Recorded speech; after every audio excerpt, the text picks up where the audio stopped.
I don't have the choice. No. Well, no, it's really grateful for you.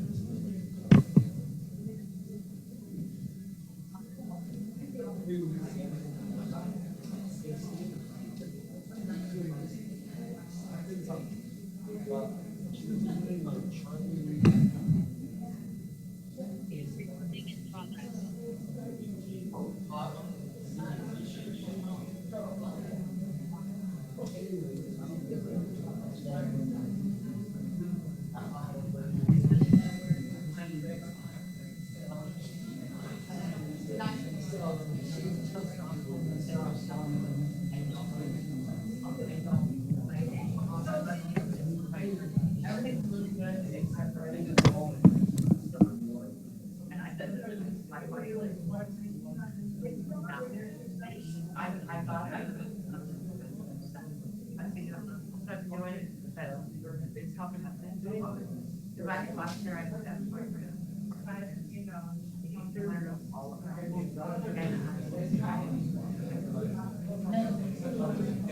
Not like. I'm way. And it's something that's like very.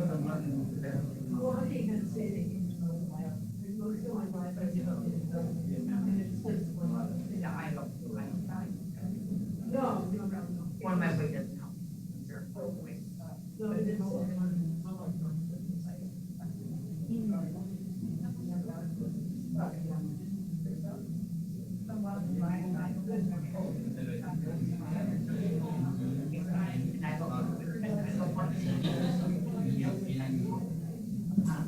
But I'm wondering if you guys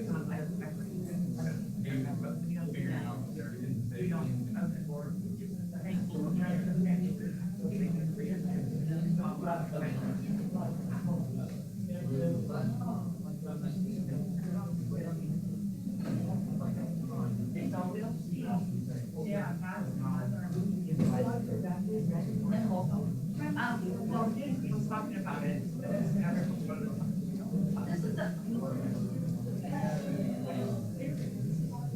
Yes, right here. When I did introduction, and then.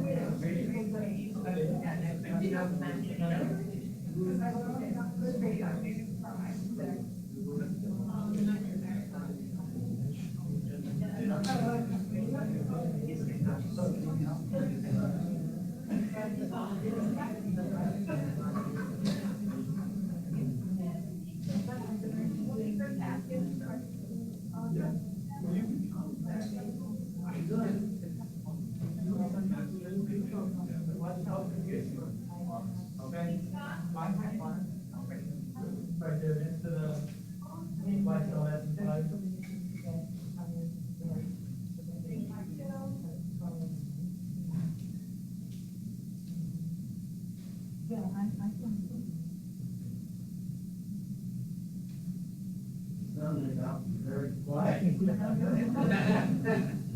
The humming room was nice, everybody chattering and. We each get our own microphone. Okay.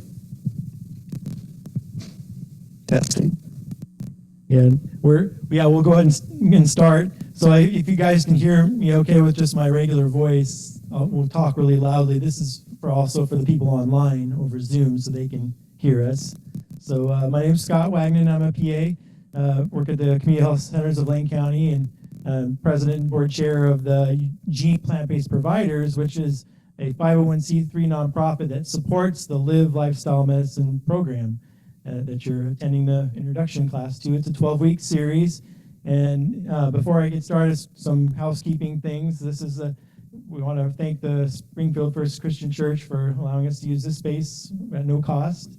It's actually my mom and my sister go to attend church here. So I taught classes here back in 2018 to 2020 before the pandemic. And then kind of a long story since then, we're back. So, and in the back, anytime you would like, just go on the left-hand side in the back. There's 2 bathrooms back there. Also, we have a lending library back there. If you haven't checked it out already, you can check out books, and you can keep them for up to 30 days.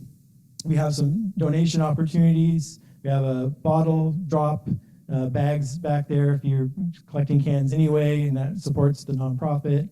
We also have a donation jar. We also have these shirts for sale if you're interested, and it's all for the nonprofit because there's some basic costs for liability insurance and things like that to have a nonprofit. So I just wanted to mention that, and each of the Eugene plant-based providers that are here tonight will do a little introduction, introduce themselves, and then anything you wanted to add? I think I'll introduce myself after they get done introducing themselves, and we'll carry on from there. Maybe the last two, maybe. Okay. No, so Yeah. it's on for the Zoom, but when we've tested this out, when we have the speakers on, then it's kind of hard to understand. It's a little bit of a feedback issue, and so as long as we talk loud enough and you guys can hear, if you're having difficulty hearing, I would recommend moving towards the front. But yes, Debbie.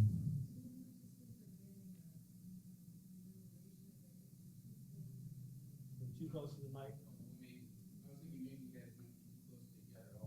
Okay. One mic. Let's try that. Let me take your mic. And then if we just have one mic on, maybe that's better. They can hear us okay. You can hear okay? Was the other mic better? What's wrong? Just keep going. Try that.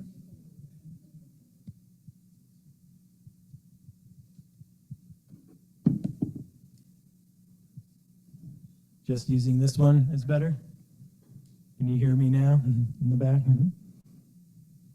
Yeah. Keep talking. Okay. Well, you want to introduce yourself, Eric? So we're gonna each of the plant-based providers are gonna say a few words before Charlie and I take over. Yeah. Hi, I'm Eric Colgrove. I'm a pediatrician in town. I've been a pediatrician for 25 years. And I love that opportunity to see kids grow up from this very young blank slate of a baby to 20-year-old kid, person, adolescent, an adult. And it's just been a wonderful opportunity. But to me, pediatrics is all about preventative medicine. And so this idea has fit so nicely into what we're trying to do, which is think more about how to eat your body, what it evolved to eat, and then your body will take care of itself. And what better time to work on that than when you're a child? So really being able to teach families, parents, kids, it's just been a joy. So, because there's more and more people that are becoming responsive to this message. So, and as a result, we're going to see less disease. Yeah. So, anyways, I'm very happy to be here. I'm very happy all of your faces are here today, all you people. So thank you for coming.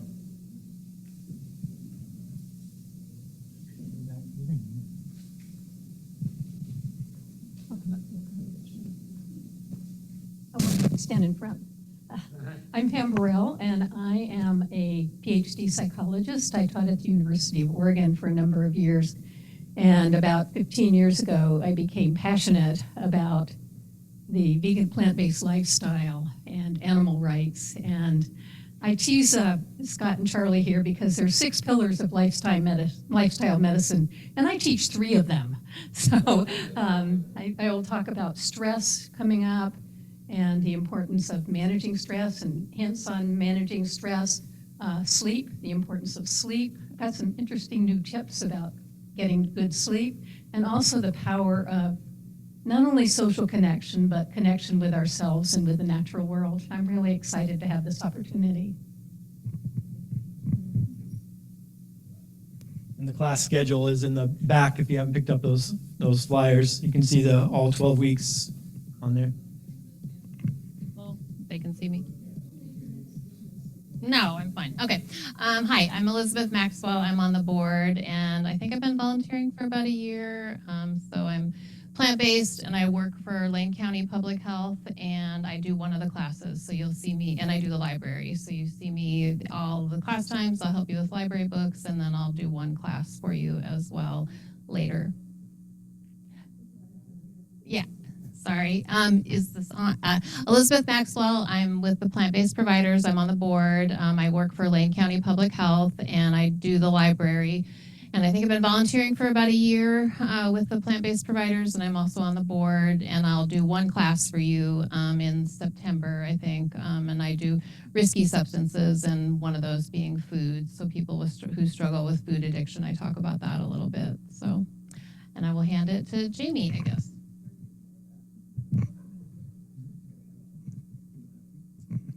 I'm Jamie, and I just have a little tiny part. I just write the checks. That's all I do. And then I hang around and I do this very imperfectly, focusing on, what do I focus on? Focusing on being gentle with myself and making progress and persevering. Who else?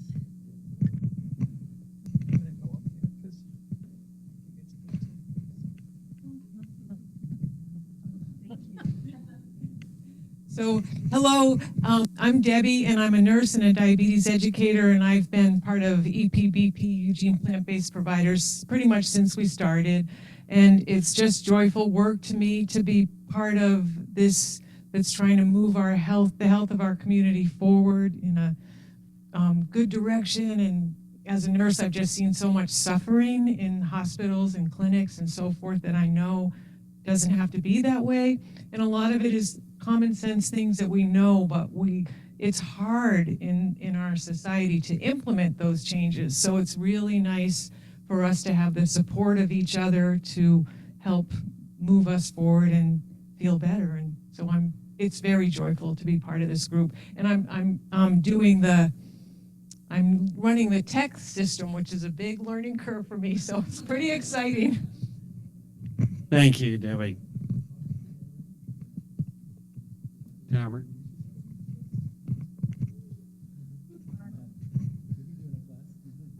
Hello, I'm Tamara Wilhite, and I'm a Physicians Committee for Responsible Medicine Food for Life instructor. So I'll be doing a cooking demo, and I'm going to help teach you that you can cook plant-based super easy to gourmet and everything in between, whatever it is that you want to do.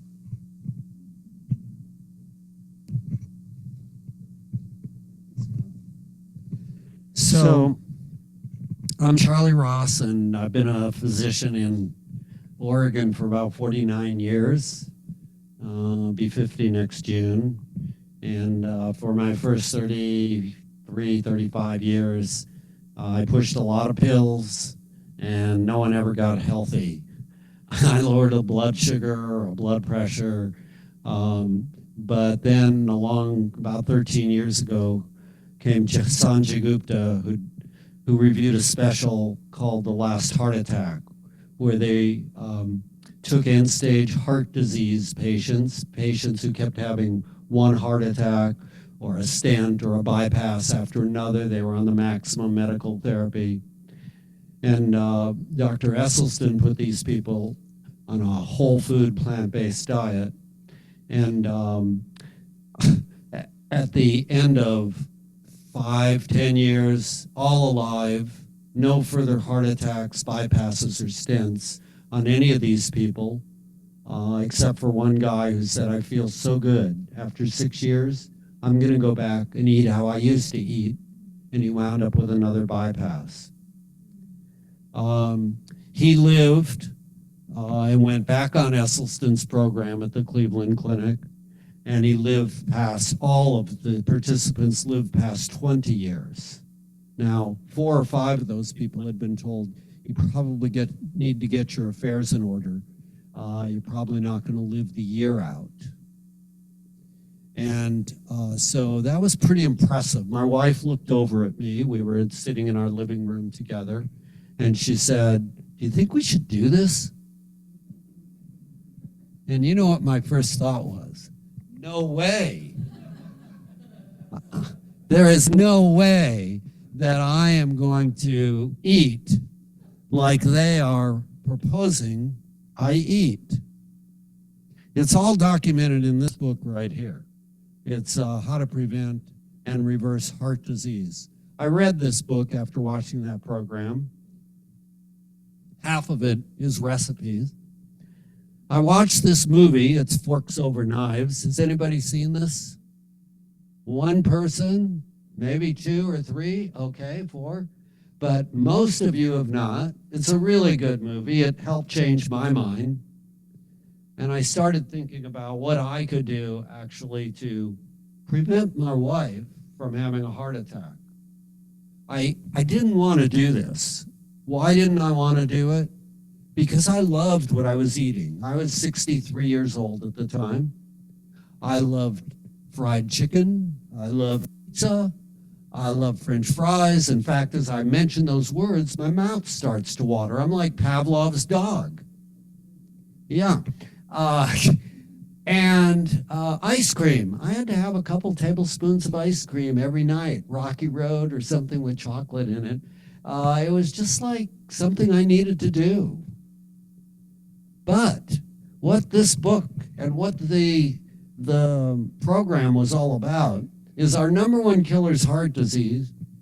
And the foods that I was eating had side effects. And the side effects, one of them was heart disease. And for me, I probably would not have taken this route of eating differently, but it was for my wife's sake. Her dad died in his early 40s, first heart attack, didn't have a second chance. My wife's brother and mother both had their chest cracked and their arteries bypassed in their heart. And my wife was now as old as they were at 63, and she was next in line. So on one hand, the voice was telling me, Charlie, you don't want to change what you're eating. What's the sense in living if you can't enjoy what you're eating? On the other hand, there was this other voice that said, Charlie, you want a new wife? She's next in line. She has her heart attack. Probably not going to be around very much longer. I didn't want a new wife, and I didn't want to do this. So what did I do? I compromised. I looked over and I said, yeah, we could do this. I'll do this for a month, see how it's going. And then I thought to myself, at the end of the month, I'll go back and eat how I want. If she's doing well with this, she can keep eating this way. What is this way? What is this strict way of eating that actually reversed heart disease? It was, you don't eat anything that has a mother. You don't eat anything that has a face. No processed foods. No oils. You know that olive oil and avocado oil that you think is so healthy for you? If you want to reverse heart disease, you may read this book and listen to the study. Not even eating high-fat, what are considered healthy foods, like avocado and olives. Okay, I've got your attention now. Like, I don't think we want to do this. That was sort of my thought. I did not want to do this, but I want to tell you, I did this for 2 years. Why did I do it for 2 years?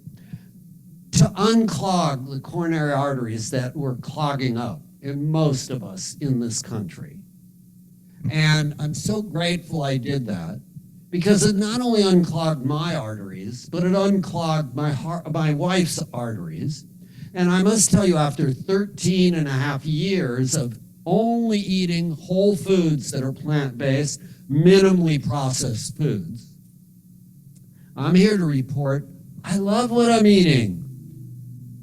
I loved what I was eating 13 and a half years ago, but it had side effects.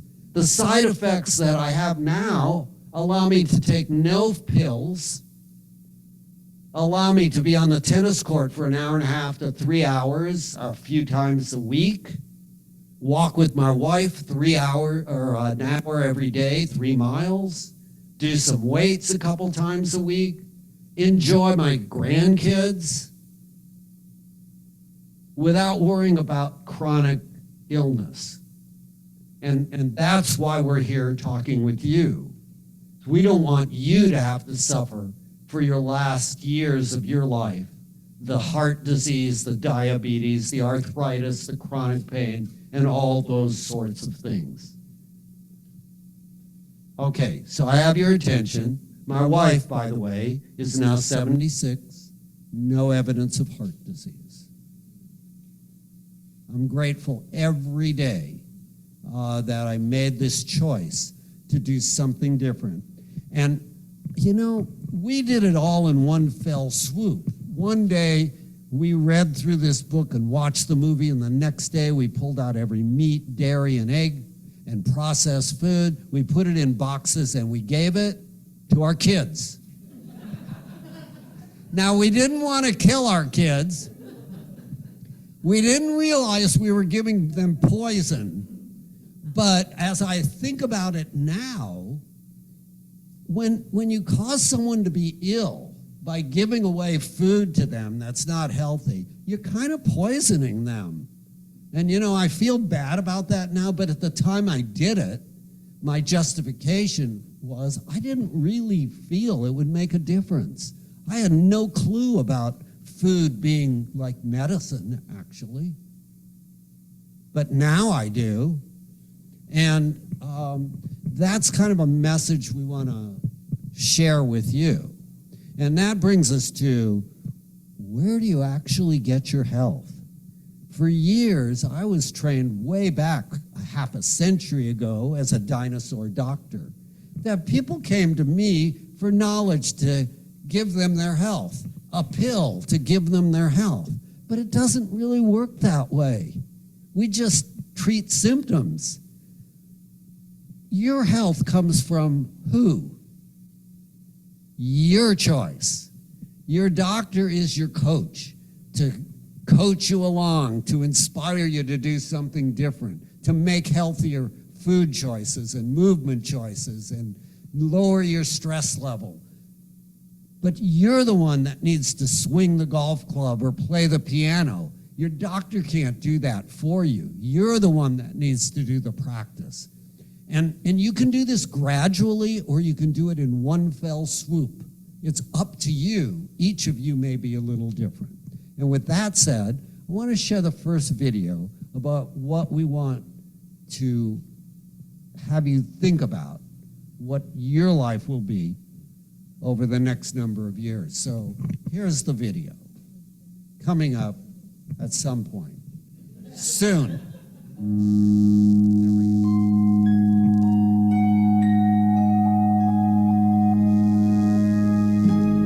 What will your last 10 years look like? Will you be quick enough for a game of tag with your grandchild? Strong enough to embrace every moment?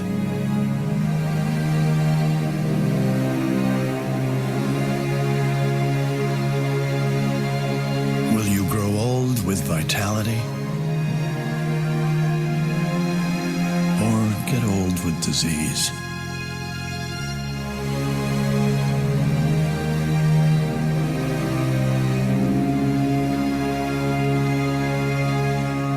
It's time to decide. The average Canadian will spend their last 10 years in sickness. Change your future at makehealthlast.ca. It's not just the average Canadian. It's the average American also, and the average of most industrialized country. I know where I want to be. I want to be over here on this side, and I imagine most of you want to be on this other side also. And so the next diagram is one, if you want to share about that a little bit. I didn't get a chance to tell you my story yet before I talk about this.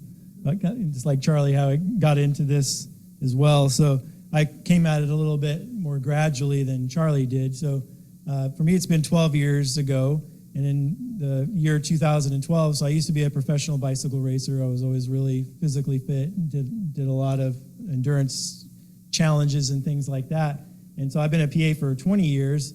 And so back in 2012, even though I was riding my bicycle actually 7,000 miles a year because I was doing all these long distance, like I rode from Eugene to San Francisco in 6 days and totaled up 7,000 miles in the year 2012.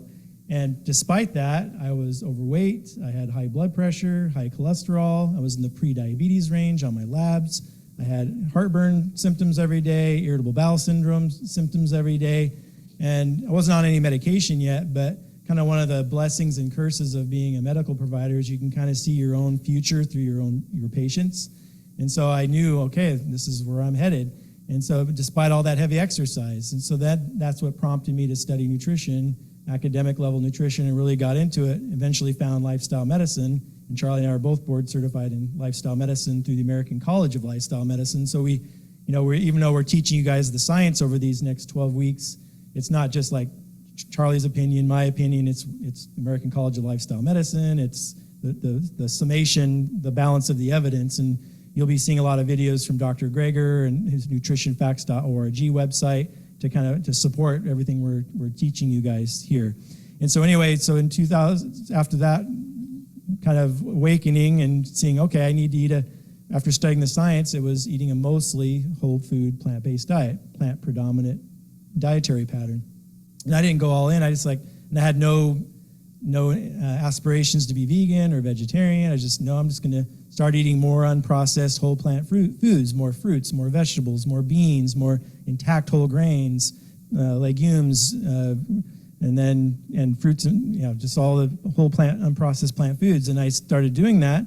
And after a year of doing that, gradually over time, I dropped 47 pounds.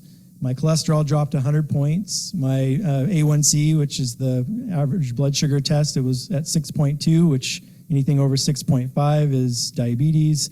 5.6 and below is normal. So I went from 6.2 to 4.5. I think I'm 4.2 or something now.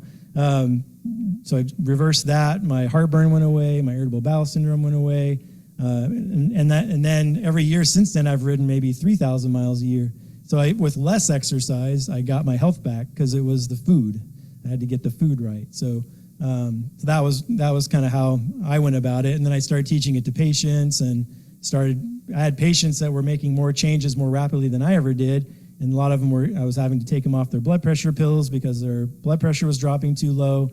My patients with diabetes on insulin and other lower blood sugar lowering medications were dropping their sugars too low, so I had to start taking away their medications. This whole concept of de-prescribing medications instead of I was always writing more and more prescriptions all the time and realizing, wow, when people are really making these diet and lifestyle changes, they can get off a lot of these medications. So it was really emboldening me to learn more, to teach classes, and Charlie and I ended up getting connected and about 8 years ago now or so. And so that's kind of my story with that. I just wanted, because it's very, nutrition and lifestyle is very personal. It's a very personal thing. It's just as personal as, your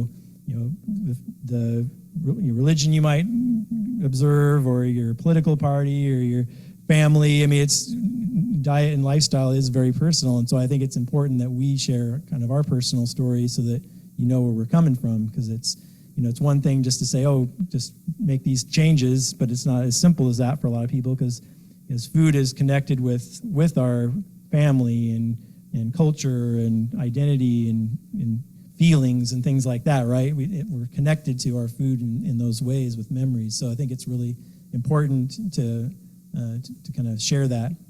And then also brings us to that video. This is kind of pretty great art there, isn't it? But it's basically just a graphic presentation of that video you just watched about the last 10 years. And so what we have here is when you were born, so this is time in years from birth to technically, excuse the morbidity, death, there where the X's are. And so we have good health when we're born, so the higher up on the y-axis, the better the health, and then time runs towards the right. And so when we're born with good health, and this is called squaring the curve. So the whole goal of a healthy diet and lifestyle change is to square the curve. And so we want to have good health, good health, good health. And the natural human frame, whether that's age 95 or 105 or 110, we'll just go to sleep one night and we won't wake up, and we're gone. But up until the last days, we were involved with our families. We're out, doing everything we did when we were in our 30s and 40s. We just have good quality of life, and you might have been out working, a couple hundred years ago, out working in the field somewhere on your farm or wherever if you've studied the blue zones, you kind of understand what that is a little bit. The 5 healthiest, longest lived populations is a good example of that. And then we die. But that's not what happens for the most part in most developed countries, especially here in the United States, is that we start to decrease, our health goes down, sometimes the last 10, 15, even 20 years. And when that downslope's happening, your quality of life is likely not as good. You're going to doctor's appointments, you're taking pills, you're not traveling and enjoying time with your friends and family and doing all the things maybe you were doing when you were much younger and healthier. And people don't kind of realize that, because a lot of times I have patients that say, Scott, and then maybe you die maybe only a year or two sooner, or maybe 5 or 10 years sooner. And I've actually had a lot of patients tell me, Scott, I don't really care. I'm going to eat what I want, live the lifestyle I want. If that means I die a few years younger, then so be it, right? It's my choice. It's like, well, that's a very valid statement. But do you not care about all those years that you were sick, and what was your quality of life like for those last years? And plus, what was the toll on your friends and on your family? Maybe your friends and family would have liked to spend more quality time with you. So it's a bit of a selfish thing to just think about, well, it's just my choice. It's like, well, it affects other people too, and it affects society, it affects everything. So we're all very connected. So think about that downsloping curve. We want to avoid that. It was really cute. I had a patient one time that gave me a thank you card, and basically had this picture on a piece of paper and sent it as an email, and then had a stick figure under there, and it was pushing up the curve, and she said, "Look, Scott, I'm squaring the curve. I'm pushing that up." So I thought that was real cute. But yes, so it's really important, because just trying to get off pills and avoid having a heart attack or a stroke or getting cancer, those are good motivating factors to make diet and lifestyle change. But studies show that only gives you maybe 6 months. Even someone that has a heart attack and has a cardiac arrest, their heart stops and they have CPR and they survive. The studies show that only gives about 6 months of motivation to make diet and lifestyle change. But what's been shown to provide motivation for years is things that bring you meaning, things that bring you joy, pleasure, meaning, value. So you always want to be thinking about what are your whys? What's my why? What do I want out of my life? And if I have better health and I don't have to go to doctor's appointments and take pills, and I can do all the things I want to do, what am I going to do with that time? How does that bring value to you, so that when you make diet and lifestyle choices, you have a list of what are the things, why am I doing this?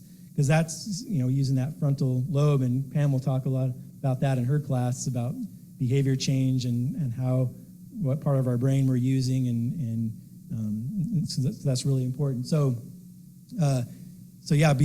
always be thinking about that, because that's what's going to bring you your health and sustain change. So. Good slide.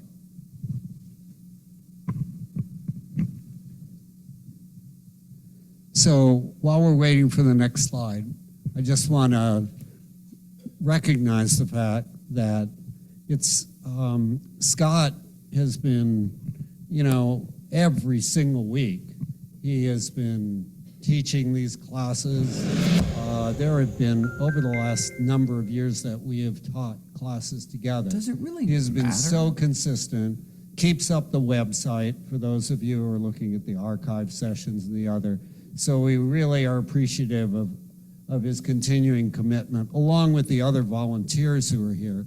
But he has really been a linchpin, and he's kind of encouraged me along to get certified in lifestyle medicine. I probably wouldn't have done it, but he gave me a little challenge. I've got certified in lifestyle medicine, so I thought, okay, maybe I should get certified too. We're teaching the same thing.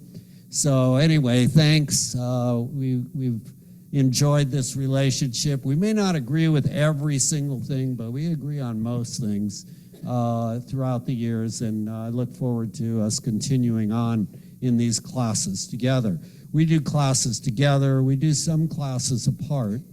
And so I just want you to know that also. For those people who know other people who can't make it on a Tuesday night, we have classes on Wednesday afternoon in Springfield. We have classes at the Y, going to be once a month approximately. We have classes at Willamette Lane once a month, and at the Campbell Community Center once a month. And then we do free counseling for those people who need a little extra boost, who just need a coach.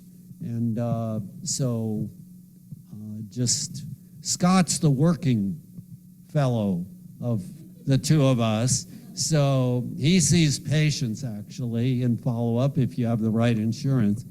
I no longer do that, so I've got a lot of free time, and I'm on the phone a lot with people who are looking for some help. So he kind of shifts most of the people over my direction. You know, there's just so much work a person can do in this life. Anyway, I want to get back to our story here. It's the next video. Let's hear it.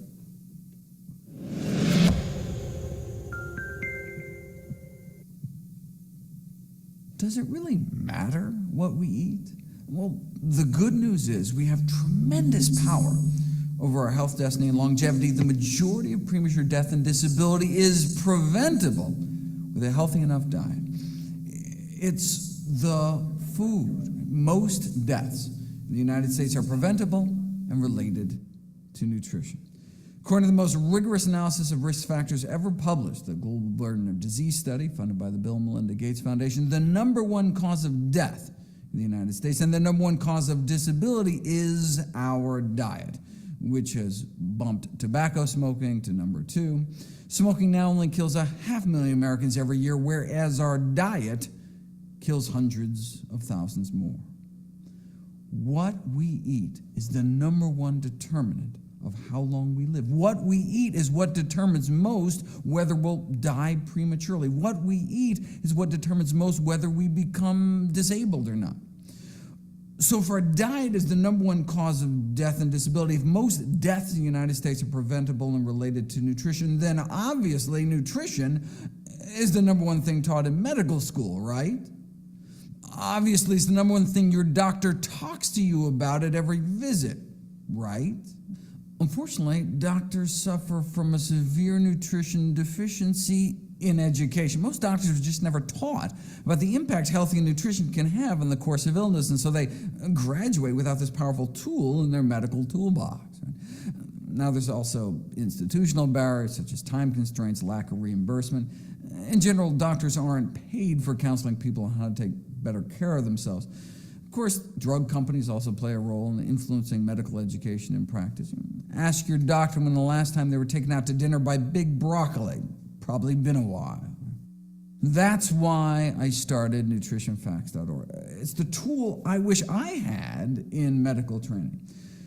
Nutritionfacts.org is a free and nonprofit science-based public service providing daily updates on the latest in nutrition research via bite-sized videos. There are videos on more than 2,000 health and nutrition topics, all free, with new videos and articles uploaded every day on the latest in evidence-based nutrition. What a concept.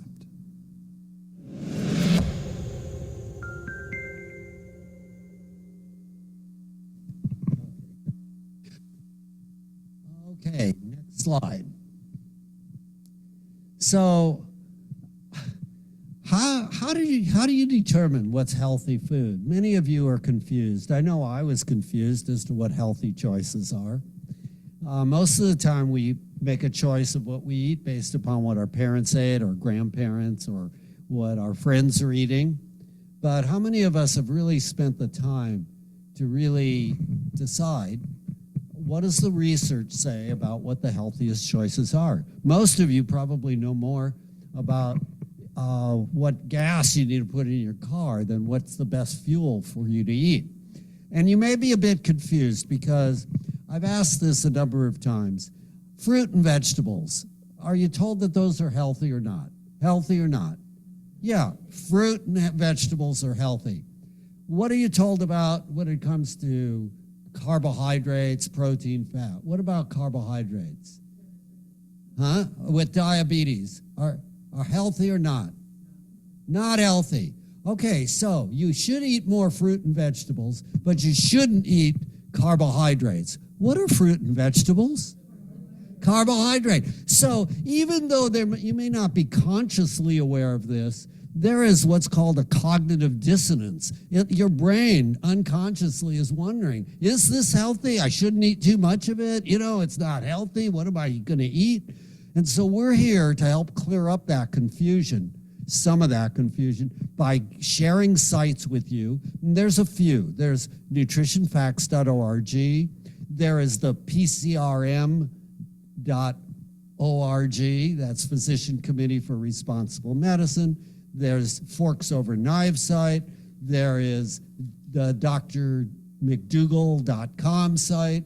There are a number of different sites. I don't want to confuse you with so many, but I want to just tell you, it's not just one article or internet hype that we're talking about here. There are established sites that you can look at for evidence that will lead you in the right direction. Let's go on to the next slide. I hope you know that it really does matter what you eat. So I want to continue my story just a little bit. After 1 month, I told you, I think I said I was 35 pounds or 10 pounds lighter, and then over time 35 pounds. Cholesterol level. Did I tell you that? My cholesterol level had been all along 240, 240, 240. I took several statins. They brought my cholesterol down to 212, something like in that range. 30 days on totally whole food, plant-based, no animal products, no processed foods, no oils. My cholesterol level, less than 150, 148. Huh? And no nuts. Yeah, except for that's part of this. It was very strict. It was very strict. But how did I feel when I saw that cholesterol level at 148? I jumped up and down, wow, this is amazing. And then it went down to 135 several months later. I was like, I'm going to keep doing this. And it's 13 and a half years later, and I keep doing it. Now, I graduated back to some nuts. I put a little avocado in there. My cholesterol levels kind of bumped back up to 170. So food does make a difference in your life. And I'm not as worried about my heart anymore because of the foods I'm eating. And you'll learn about the magic of fiber and how the kind of bacteria you populate your microbiome will make a difference, whether you produce chemicals that cause inflammation that leads to plaque formation in your heart. And inflammation is an underlying cause of so many of the chronic illnesses. You're going to learn about that tonight. And you're going to say, maybe I want to eat foods that don't lead to that inflammation. Let's see, one other reason why I'm standing here before you. Remember I told you my patients never got better? Well, that was until I started teaching classes about 12 years ago down in Roseburg. And then I started receiving these. You know what these are? Yeah, these are thank yous, and that's just the cards. There's a whole stack of emails in here that, more modern times. And the thank yous are, I got off my high blood pressure medicine. I got off of my cholesterol lowering medicine. I've lost weight. My arthritis pain is improved or gone. My anxiety and depression is better. 3 people said my kidney disease, stage 3 kidney disease, has improved to where my filtration rate is now normal. I no longer worry about having to have dialysis. And there are 3 people in this group who said, now my partner's erectile dysfunction is cleared after 6 months. They were especially happy notes. Now, as it turns out, some of these people, having got wonderful benefits, wound up starting to eat the standard American diet, what they were eating again before, and winding up with the illnesses and having to take the pills. Why would someone do that? They have no support from where? The culture, the community, their friends, their family. That's why we are trying to develop a tribe of enough people that pretty soon you feel like you're not alone, that you're not doing this on your own, that you're part of society, that just because someone's criticizing you, one of your family members says, oh, you're going to get sick, you won't get enough protein, and you know, that's what I've heard so many times. And I'm sure most of you who have tried going plant-based have heard these kinds of words. Well, it's groups like this, and I must tell you, the tribe is growing. There may only be 30 people in the room here today, but there's a whole lot more out here in Eugene, Springfield. There were, 1,500 to 2,000 at the Veg Fest that was just held in a couple months ago. Scott keeps a list of people. He sends out the email, which is close to 1,000 people here. And the classes, we had like 30 people come to a class at Campbell last Friday. We had 14 at Willamette Lane. We had another 16 at Northwest Medical Home. So throughout the week, some weeks we have 60, 80 people who are attending these classes. There are so many of them now, and a lot of people are going online. They feel I don't have to come out to class. So don't feel at any time that you are alone here. This is a growing tribe, and it's a healthy thing, and it's the way that we're going to change the health of our community. So with that said, let's go to the next slide.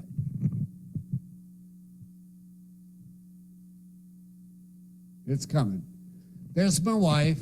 I told you she's doing well. Next slide. The 6 pillars of lifestyle medicine. Scott talked to you about lifestyle medicine. What are the 6 pillars? What we eat, how we move, the chemicals we choose, smoking, drinking, and by the way, doctor pills, 3rd or 4th leading cause of death in our country from the side effects. How we deal with stress, our social connection, and sleep is so important for our health. Let's go on. We'll touch on those things as time goes on. We want to talk about inflammation, and this is coming from the American College of Lifestyle Medicine. One of their slides. Next. So look at the chronic inflammation. I'll read some of this because some of you can't see it. But let's see which disorders have underlying inflammation, chronic inflammation, as a cause of why they have the problem. Certain cancers, metabolic disorders like fatty liver, heart disease, diabetes, chronic kidney disease, sleep apnea, neurologic disorders like dementia and Parkinson's, heart failure, stroke. Let's keep going around here. Chronic inflammatory diseases like irritable bowel disease, psoriasis, chronic pancreatitis, osteoporosis, osteoarthritis, a whole bunch of chronic illnesses related to inflammation. Now let's look at inflammation. Next slide. It's not just the food, but if you look at the foods, some of them may surprise you. I may have to read this to you so you get it all. The first on the list of foods is the processed foods, the meats. What about the meats? Processed meats have been deemed carcinogenic, class 1, causing cancer by the evidence, the weighted evidence of the scientific studies. That's the sausage, the bacon. It's not just the sausage and the bacon, it's the lunch meats, the turkey, and the lunch meats we feed to our kids at school. Why do we keep doing that?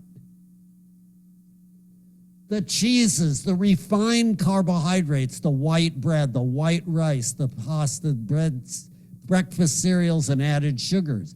The whiter the bread, the sooner you're dead. I think it was Chef AJ that I learned that from, but others have said that. It could have been Joel Furman also. But anyway, I always remember that. Soda and sugary drinks. No one would argue that soda and sugary drinks are healthy, I hope, in this room. And then the packaged snacks like chips and cookies and crackers and pastries and fried foods. Those are all like poison to your system. You know, if you knew this, if you were a parent and you were raising your kid, your child, and you actually were trained in how unhealthy these foods were, you probably would avoid them. But that's not how our culture works. You know, you go to grandma and here's a cookie and here's the French fries and, you know, oh, and the kids love it. My mouth is watering as I'm talking to you about it. And I'm not a grandma unless I can give my kids something really sweet, which in the long run rots their teeth and is destroying their health. I mean, your mind can look at these things in a different way. And mine is looking at it in a different way now. So when I go to a party, I don't go for the cake and ice cream. I go for the socialization, the interaction I have with people. That's what I find joy in, not the food. Those foods anyway. Cooking oils and food sensitivities can be inflammatory. Artificial sweeteners. This surprises you all. Dairy has to be healthy. You know, the milk mustache, milk does a body good. You all must think that dairy is a healthy thing. But, you know, the studies show the people who are drinking the highest amounts of milk have the highest amount of fractures. It's very interesting when you actually delve into the science of this all. And eggs, there is really nothing healthy about an egg. It may be healthy in comparison to bacon. But it's not, it doesn't have any fiber, it has a ton of cholesterol, and it has animal protein. And animal protein is actually hard on your kidneys. It's harder for your kidneys to deal with animal protein than it is for plant. Now, you never learn this in school, I get it, but I'm encouraging you to expand your mind, look at the science, don't trust what I say, look at it for yourself, and make a decision. Gee, maybe I might want to make some different choices. But food isn't the only thing that causes chronic inflammation. If you're sedentary, not moving about, you're going to put yourself at risk for developing those diseases. If you're smoking or using alcohol, you're going to put yourself at risk. And if you don't get adequate sleep and you have lack of social support and you have overwhelming stress and you're worried about it, that is going to be detrimental and lead to inflammation potentially. Next slide. Okay, several years ago, next slide, the American Medical Association, co-sponsored by the American College of Cardiology, recommended that all hospitals provide plant-based meals that are low in fat, sodium, and added sugars, eliminating processed meats. And by the way, is it processed meat if you put chicken on a grill and you get those grill marks? You know what those black grill marks are? Heterocyclic amines. Those are carcinogenic compounds. You may want to think twice about grilling your chicken. You can grill your veggies. They don't produce heterocyclic amines, these cancer-promoting compounds. But when you're grilling your meat, you're getting cancer-promoting chemicals. Next slide. These are the organizations, a number of them in the United States, that are recommending more plant-based diets for not only human health, but for environmental sustainability. And there are many countries, including Canada, Brazil, Germany, Qatar, the Netherlands, Denmark, Finland, Iceland, Norway, Sweden. They're all recommending this. They're not so stupid. In fact, those northern countries, Norway, Sweden, they're the happiest countries on the planet because they're probably a lot healthier than we are. Next slide. So, who do you trust? If you do a search on Gregor's site, nutritionfacts.org, about who do you trust, you will find he shares how he reviews articles and how he looks at the references, and then he goes to the references and he looks at the references in the references, looking at the references in the references, goes back and back and back. It's very impressive. He uses 19 other volunteers, and I have come to trust him with my life. A medical student turned me on to his site about 12 and a half years ago. I blew off the medical student. I said, what does a medical student know about nutrition? I don't know anything. And I felt bad 6 months later when I went to the site. I said, geez, this is a great site. I wish I'd have looked at this sooner. And I've listened to his videos on a weekly basis for a while. It was every single day going to and from work. Learned so much from this man. And I've asked every single participant I've talked to find something wrong with his work. And I've yet to have someone come up and say, this is wrong. You know, here's an error. So there's a challenge for you. Next slide. Keep going twice because it's good.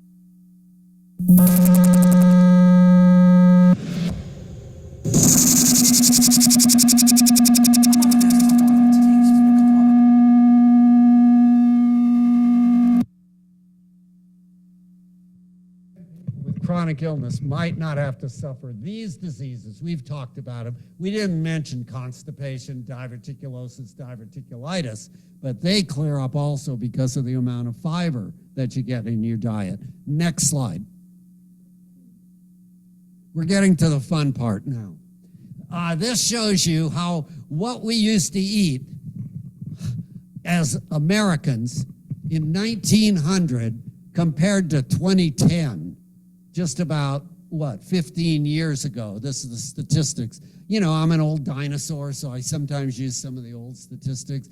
Trust me, it hasn't gotten any better over the last 15 years since this slide. In fact, it's gotten worse. And I'll tell you, sugar, the average American in 1900 was eating 5 pounds of sugar per year.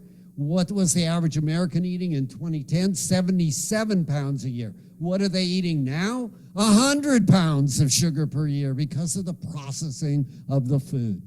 Look at the oils and fats. We used to eat 4 pounds of sugar per year. Now we're up to oils and fats. Now we're up to 74 pounds of sugar, of oils and fats per year. Look at the cheese. It's gone from 2 pounds to 30. Is it any wonder that we have a problem with people being overweight? 2 out of 3 of us overweight or obese in our country. You look at the foods that we're eating and you say, wow, how did that happen? Well, the food companies have done a wonderful job of selling their products. They're not in it specifically to kill us. They're out to make a profit. But in that drive to make a profit, what do they add into the food? They add fat. They add salt. They add sugar. They add things that want us to make us buy more of their product. Okay, fiber. Look at this one. The average American now is eating 14, 15 grams it might be up to now. What did we used to eat? We used to eat what I'm eating now, 60 to 80 grams of fiber a day, sometimes up to 100. I eat 60 to 70 grams of fiber a day. How do I get that? Is it hard? No. Was it hard at first? Well, psychologically, it was a little hard for the first couple weeks until I saw my cholesterol level and my weight come down. Then it became easy, like, okay, this isn't so bad. What is it? 3 servings of Legumes, that's a half a cup as a serving of beans or lentils, chickpeas or split peas. 3 servings a day. You can eat them in 1 meal, you can eat them in 3 meals, you can eat them in 6 meals, doesn't matter how many times a day. Try to eat within a window, a 12-hour window or less, and if you're trying to lose weight. That's the legumes. Fruit, 4 servings of fruit a day. I eat 6 because I like fruit. Gregor recommends 4. Veggies, 5 servings a day. Make 3 of them green and 2 of them whatever you like, potatoes or onions or carrots or whatever, but 3 of them, make them green. And then that's 5 servings of veggies, and then 3 servings of whole grain.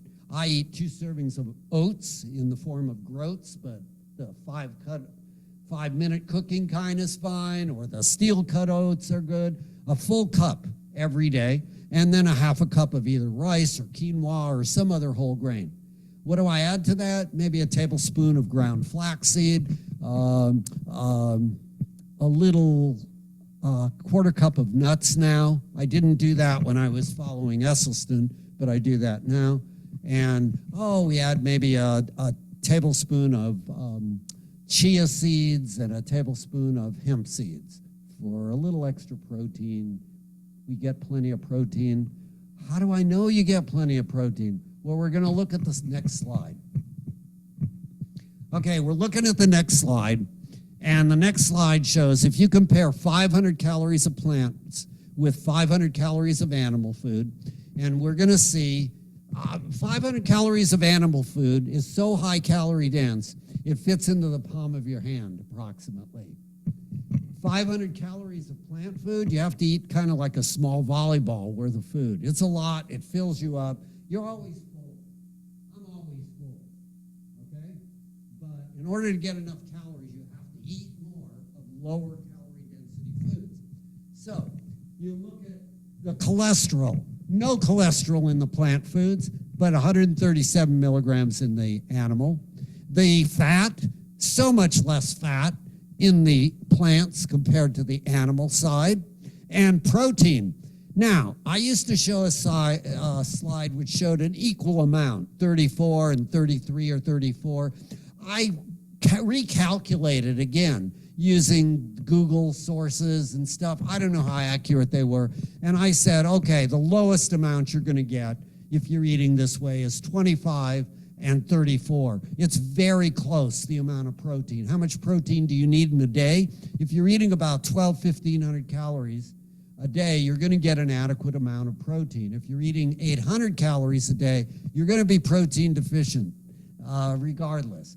So you'll get enough protein. You need anywhere from 35 to maybe 70 grams of protein a day. You're going to get that by eating about 12 to 1,500 calories of plant food every day. Now, look at the other vitamins and minerals and nutrients. The plants far outweigh what you get from the animal products, including the iron. Look at so much more iron from the plants compared to the animal. And then, look at this, fiber. Do you see the fiber amount? 30 grams compared to none. 0 fiber in any animal product. Mammals have bones. Plants have fiber. And fiber is what our deficiency is. Next slide. By the way, where does all protein come from? Plants. What happens? The plant, our air is 80% nitrogen, 20% oxygen. The plants take the nitrogen from the air. They split the molecule and they make amino acids. Those are the building blocks of all protein. The animal like the cow or the pig or the chicken comes along and eats the plant and makes protein. Well, they're middlemen and they don't have any fiber. Why are we eating them? They're not really the healthiest thing for us. And if you look at our teeth, what are they more like? Elephants and gorillas? Or are they more like lions and tigers that are really, truly meat eaters? We're more like plant eaters is what our teeth are. And we have long intestines, which are used for digesting plant foods. So if you look at it from a scientific point of view, you may not be what I've been, the standard American diet doctor, pushing a lot of pills for years, eating the standard American diet, which I did for years, no longer. Next. Next. This shows you why I chose to do what I was doing, and it's documented in this book. Here is a coronary artery which is narrowed on this side, and after about 2.5 years, look at the artery, how it's opened up. That's a normal artery on the right for you. It's narrowed on the left. How did it get opened up? The body healed itself. It removed the plaque. Eating Esselstyn's way. Now, there are 2 studies in the world literature that document this unclogging of the coronary artery. It's Esselstyn's study. 34% of the people had this opening up of the artery. Ornish showed 84% opening up when he took over their whole life. He fed them a plant-based diet. He put them in yoga and meditation. He put them in exercise several times a week, and he took over their whole life and put them in group therapy to love more and hate less. Learn to forgive. And those people got even healthier.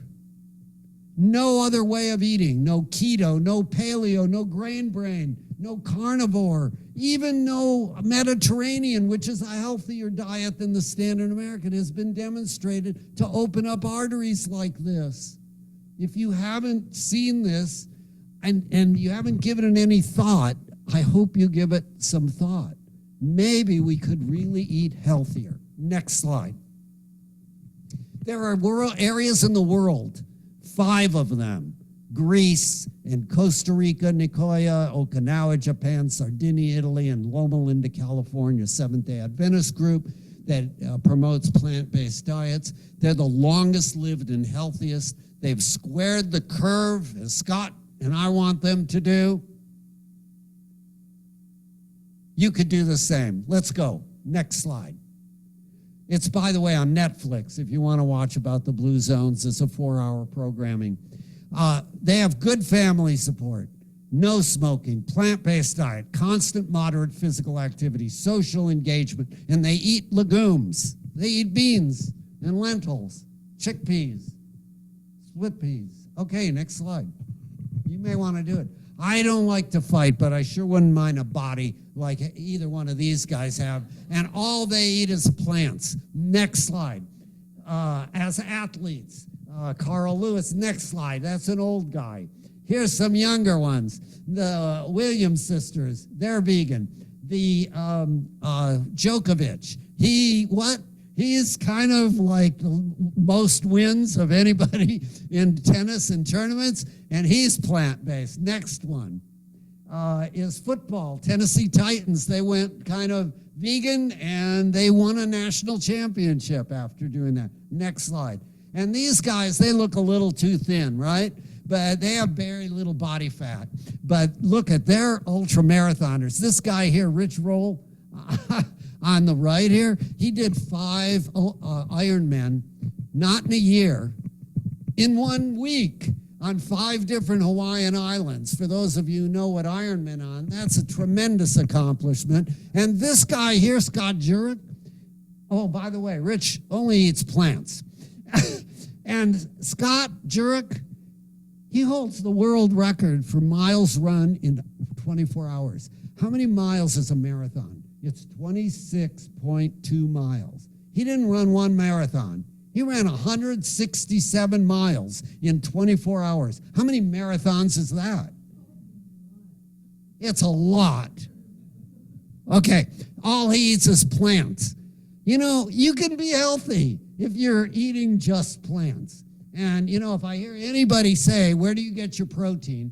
I must tell you, as these classes progress, some of you are going to laugh because there will be new people that come in next week, the week after, and they're going to raise their hand and they're going to say, where do you get your protein? And you're going to laugh just like we do. But let me tell you, we're not policemen. We don't judge. We don't give tickets. You get to eat whatever you want. We're just here to show you the science, to let you make a decision as to what you choose to do for your life. Next slide. I'm almost done here so we can get to questions. Standard American diet. Oh, the effect on our environment. That's another reason I do this. The one thing that we could all do is, just cut out using animal products for our food source, because raising animals for our food source causes more global warming than all of our transportation. I have a hybrid car. I thought it was a great thing to do, but really the fact that I'm not eating meat adds so much less impact to heating up our earth. When I learned that, I felt better. Next slide. I think we're done with the slides. We can terminate that. We're going to have some question and answer for you, whatever else that you might. Do you have any questions, or have we kind of silenced the room with this so far? I mean, I've been having a lot of fun up here, for sure. Yes.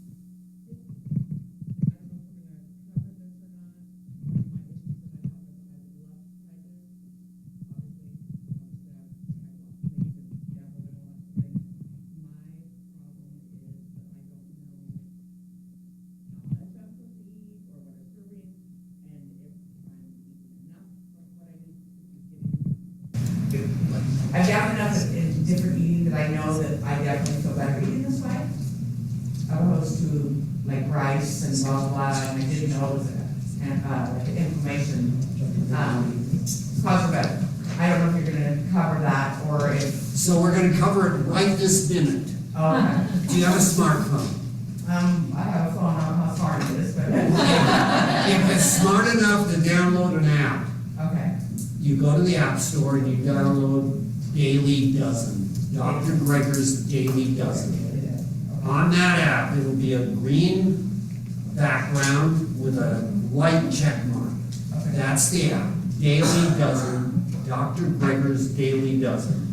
You'll go to that, you'll click on the little eye, and it'll show you serving sizes, it'll give you so many options, different categories.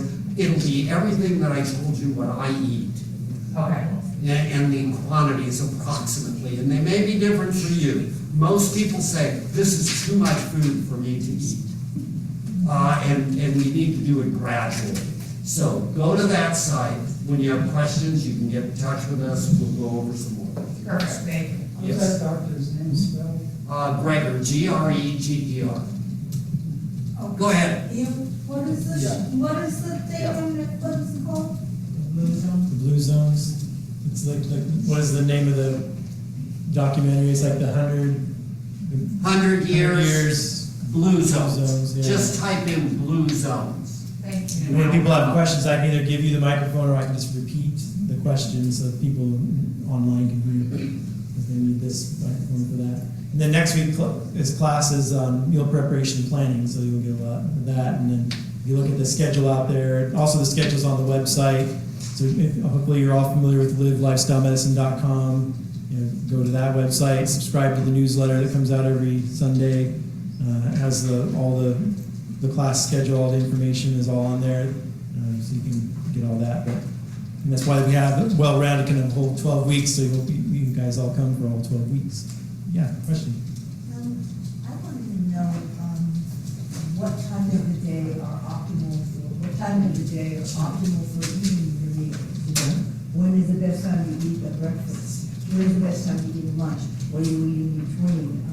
When do you stop eating? And when do you start up again? So sort of a daily schedule, because I like the idea of Windows, it's like I'm fine with it.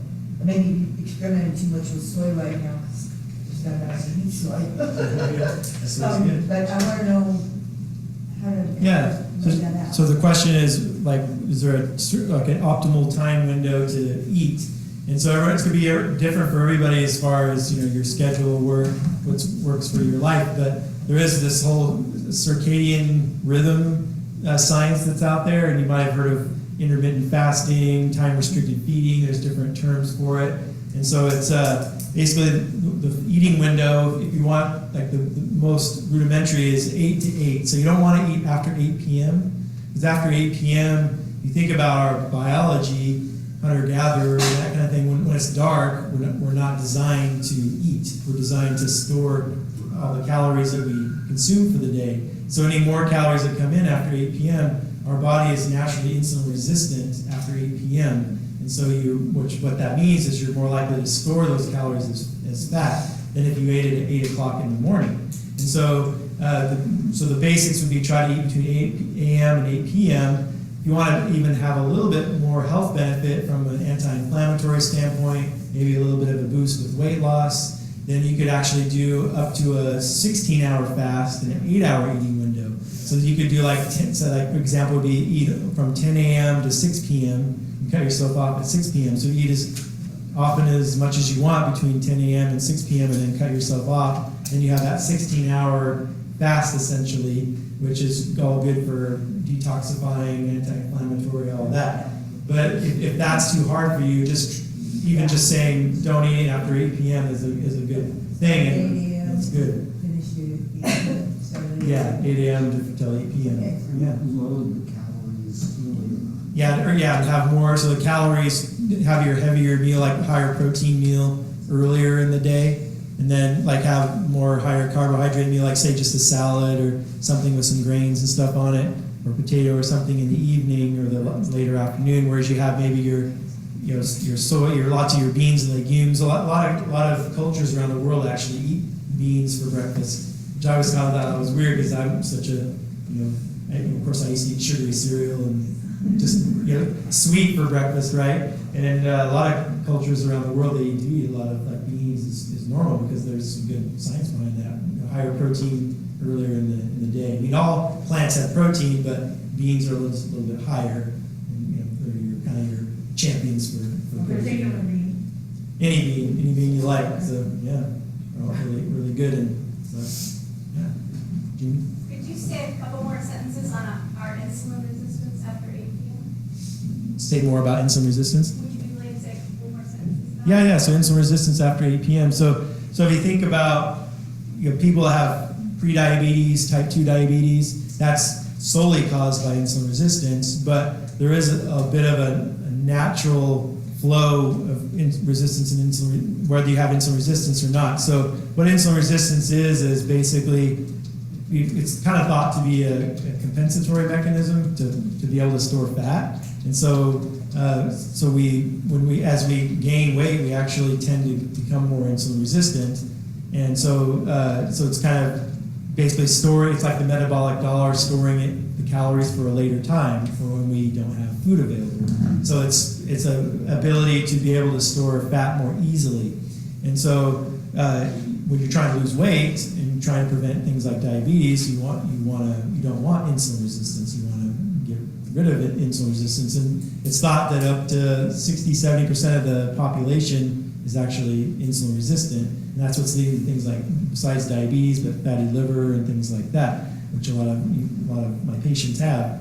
And so it's basically just and we'll go into more depth on insulin resistance when we do the diabetes class. So we'll talk about it much more. Was there more to it than more 8 p.m.? After 8 p.m., your insulin is not working as so what? As a natural cycle. So the question is, so after 8 p.m., what's happening? So you basically, your insulin is not working as well. It's not your cells are not as sensitive to the insulin. So the insulin basically lets calories come in. So it basically knocks up your sugar's knocking on the door saying, hey, we got lots of sugar out here, can we come inside? And so then the insulin basically unlocks the door, lets the sugar come inside. And so when you're insulin resistant, the insulin's not working very well. The insulin's knocking on the door, hey, you got sugar here, can we come in? And your cells are saying, no, you can't come in. So the sugar gets stuck out in the bloodstream, essentially. And so the insulin has gone to sleep around 8 o'clock. So it just doesn't work as well. The insulin doesn't work as well after 8 p.m. And it seems to be a natural thing because our bodies are not designed to eat when it's dark. Right? So we're less insulin resistant when we're awake during the day, we're active, because if you think about it, it makes sense, because the fuel, your machine is running, your car engine's going, right? Because you're moving about the day, you're doing your thing, your brain's really working, you're functioning, your metabolic rate's higher, and so you want to have that sugar available to fuel the brain and all your cells. You don't want to be in fat storage mode, you want to be in burning everything you're eating mode. But when you're sleeping after 8 p.m. and your body, your cortisol's going down, your melatonin's going up because it's time to go to sleep, then your body doesn't want to be in burning mode. It wants to be in storage mode. It wants to start replenishing and breaking things down, and essentially not the engine's turned down. Now we need to store, repair and store is what we do in sleep. Yeah. So on this Daily Dozen, it talks about vitamin B12. That's the only supplement it recommends. Can you talk about that, and are there other supplements that? Yeah, supplements. Yeah, so the question is about B12 and supplements. So, we could have a whole class just on supplements, but the key, the one that's on the Daily Dozen about B12, that's the one that's the no-brainer, 100%. Everybody, whether you're on a plant-based diet or not, people need B12, because so B12 is made by bacteria in the soil, and it doesn't come like naturally in most of our food, because it's basically made by bacteria in the soil. So thousands of years ago, we got B12 from getting a little bit of dirt with our food. So whether we drank stream water or we picked a tuber out of the ground and brushed it off and ate it, we got a little bit of dirt in our diet, essentially. And so we got B12 from the bacteria in that dirt. And so cows and pigs and sheep and stuff, if they're eating grass out in the field, they're getting a little bit of dirt with their grass, and so they're getting B12 that way. But because a lot of the animals that we eat for food tend to not be, they're in the CAFOs, the confined animal feeding operations, and they're getting grain fed and all this, they tend to supplement the grain that they feed animals with B12. So it's another example of getting a nutrient from the middleman. And so if you're eating an animal, you're getting the B12 that they got from a supplement. So if you're not eating animals, even people that, I could talk a long time about B12, all the different nuances, but you want to get your B12. So if you're less than age 65, you want 2,000 micrograms once a week. If you're over age 65, you want 1,000 micrograms once a day for vitamin B12. That gives you plenty of that. It's really important to get B12. And we could talk about, maybe an iodine supplement if you're not getting enough sea vegetables, because that's where you get most of the iodine, or iodized salt if you're putting a little salt on that.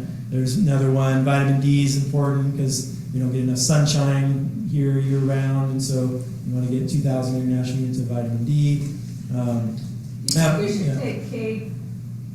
K2, yeah, you don't really need vitamin K because you're getting plenty of vitamin K from the plants, and your body, your microbiome in your gut will convert vitamin K to K2, and so you don't really need the K2.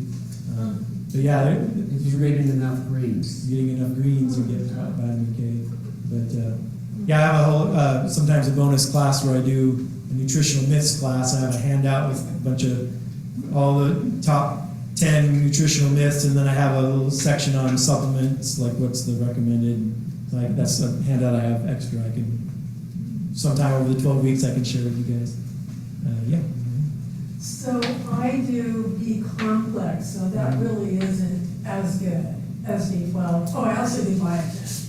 Yeah, so biotin's also a B vitamin. So most people don't need a B complex vitamin because if you're eating plenty of fruits and vegetables, you're going to be getting plenty of B vitamins. The exception is the B12. And so, yeah. And my naturopath prescribes D3 with K2. You're saying that's not necessary. It's not, that's, according to the science, it's not really necessary. But it's not going to hurt you, but yeah. She says that K2 assists in absorption of the D3. And so, not what we see, it's not necessary, but we're kind of talking graduate level stuff here. So I think I always talk about, what's the most important thing, and it's kind of like if you have chronic disease, you're on medications, you have heart disease, diabetes, kidney disease, you're on medications. The house is on fire, right? the house is on fire, we got to calm down that inflammation. So a whole food, plant-based diet, and healthy lifestyle, that's taking the Junction City water tower and dumping it on the house. Whereas, you know, should I take this supplement, that supplement? What about this little thing, this, that, and the other? That's like a garden hose, you know? It's like we got to put out the fire first, then we can, once we're on a mostly whole food, plant-based diet, then we can kind of start talking about some of the nuances and things. They're very important, and we love talking about that stuff, but we got to keep the forest through the trees. This does boil down to who you trust. And so if you trust your natural path, you're going to do what the natural path says. If you trust Gregor, who's looking at 100,000 articles every year with 19 other volunteers, not selling anything, not making money from you, if you trust what he says, he doesn't say that K is required. But if you really want to trust your natural path, then you're going to follow what they say. Otherwise, you're going to be confused. So it may take a while for you to develop trust in different sources than what you're used to. Yeah. But you would say vitamin D is important, right? Yeah, I did say, vitamin D.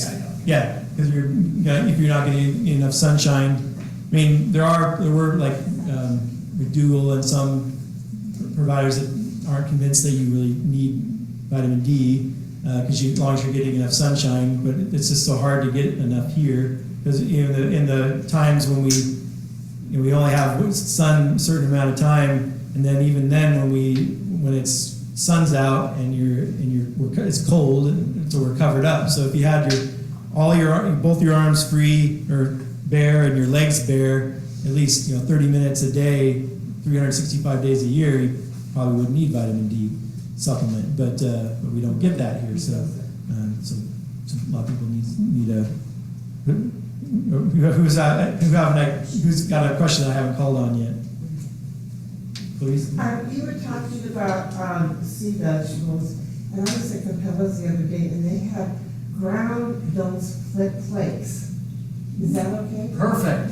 Ground dulse flakes. A teaspoon once a day. Ground dulse flakes. Okay.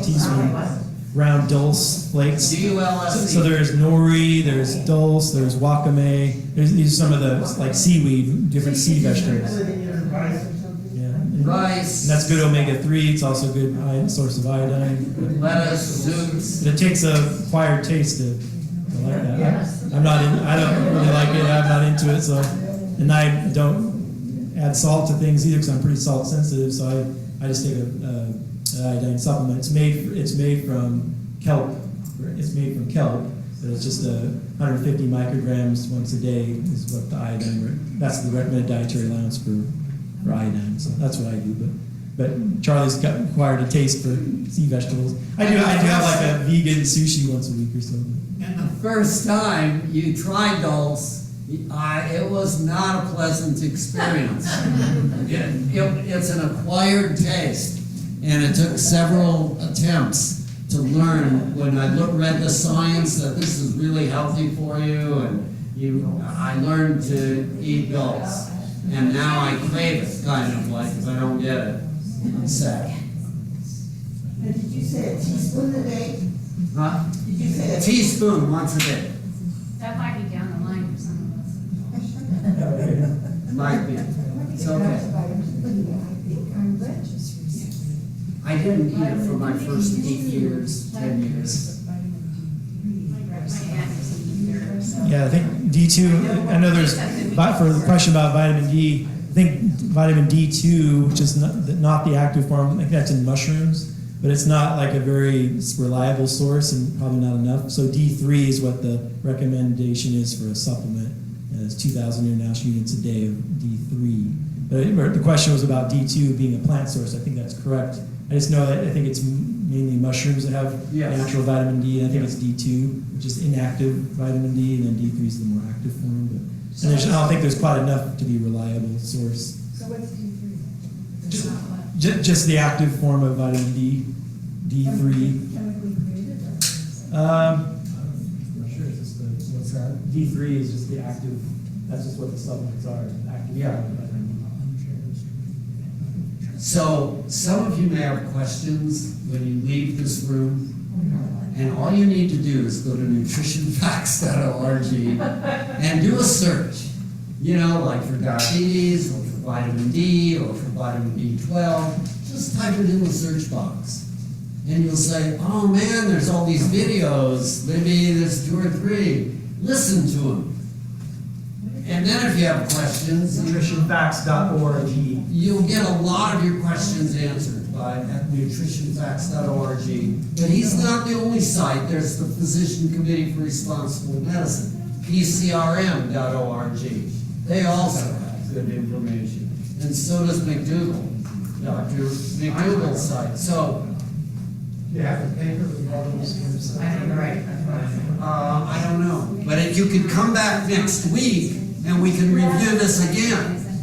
Yeah.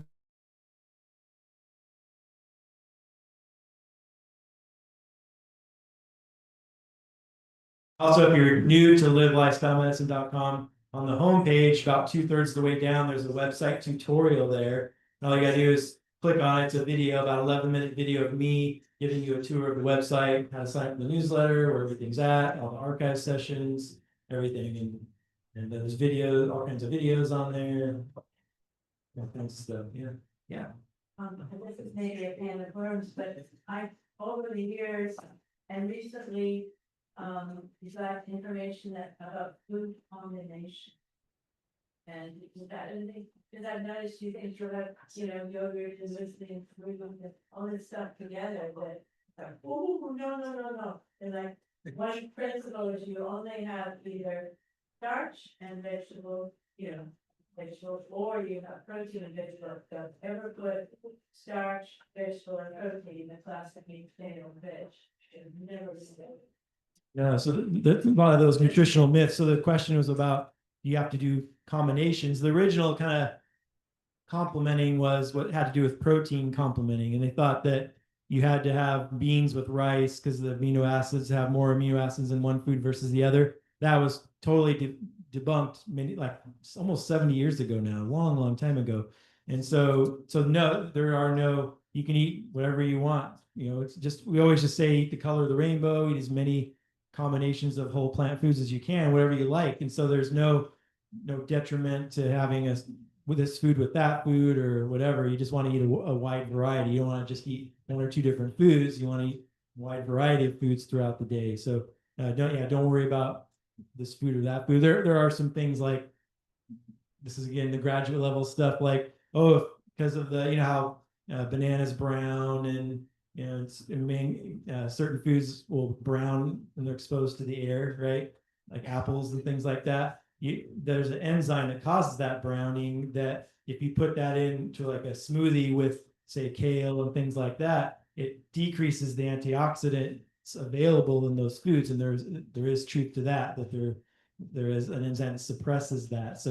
What you'd say with that is, okay, maybe I won't put a banana in my smoothie then, with all my other berries and kale and all the other healthy things in my smoothie. I'll keep the banana out because of the studies that showed that the browning enzyme maybe decreases the antioxidant capacity. But again, that's like, going back to the garden hose versus the water tower detail. Yeah, we're past time, so yeah, thanks everybody. Just one thing to say. So Yeah. I think Zoom can hear Scott. Okay. Because we have this one. Okay. So I just want to have everybody look back and have Richard stand up for a minute, or just because we owe a huge thanks to Richard for 5 weeks after church on Sunday. He's the guy that runs this. He's been teaching Scott and Charlie and I, and then Ed is a class participant who's also very techie. He's been so amazing and so generous with this.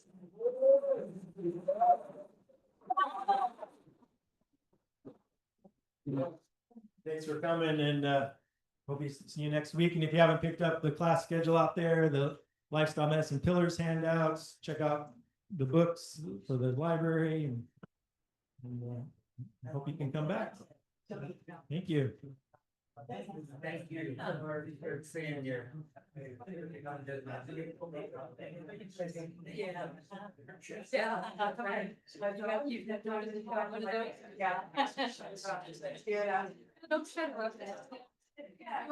You understand too. Oh, you're right. Not about it. It's fun, but I just, you know. Okay.